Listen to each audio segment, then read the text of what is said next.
নতুন কাজ নিয়ে ফেরার আগেই হরনাথ চক্রবর্তীর জীবনে শোকের ছায়া। কাকে হারালেন পরিচালক হরনাথ চক্রবর্তী? হরনাথ চক্রবর্তীর হাত ধরেই বাংলা ছবি এক নতুন মাত্রা পেয়েছিল। বহু বাণিজ্যিকভাবে সফল ছবি উপহার দিয়েছিলেন তিনি টলিউডকে। যদিও মাঝে বেশ কিছু বছর তিনি কাজ স্থগিত রেখেছিলেন, কিন্তু এবার কাজে ফেরার আগেই প্রিয়জনকে হারালেন তিনি। প্রয়াত হয়েছেন হরনাথ চক্রবর্তীর স্ত্রী। মঙ্গলবার অর্থাৎ 18ই মার্চ সকালবেলা না ফেরার দেশে পাড়ি দিয়েছেন তিনি। হরনাথ চক্রবর্তীর স্ত্রী বুলা চক্রবর্তী দীর্ঘদিন ধরে ক্যান্সারে আক্রান্ত ছিলেন। লড়াই চালিয়ে যাচ্ছিলেন কর্কট রোগের সঙ্গে, এমনকি তিনি হাসপাতালেও ভর্তি ছিলেন। জানা গিয়েছে স্ত্রীর অসুস্থতা এবং শারীরিক অবস্থার অবনতির কারণেই কাজে ফিরবেন বলেও সেটা স্থগিত রেখেছিলেন হরনাথ চক্রবর্তী।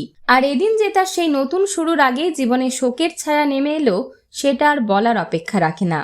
হরনাথ চক্রবর্তীর এই কঠিন সময় তার পাশে রয়েছেন টলিউডের অনেকেই। স্ত্রীকে হারিয়ে এদিন ভেঙে পড়েছেন পরিচালক হরনাথ চক্রবর্তী। সেলেব হাউসের পক্ষ থেকে পরিচালক এবং তার পরিবারের প্রতি রইল গভীর সমবেদনা।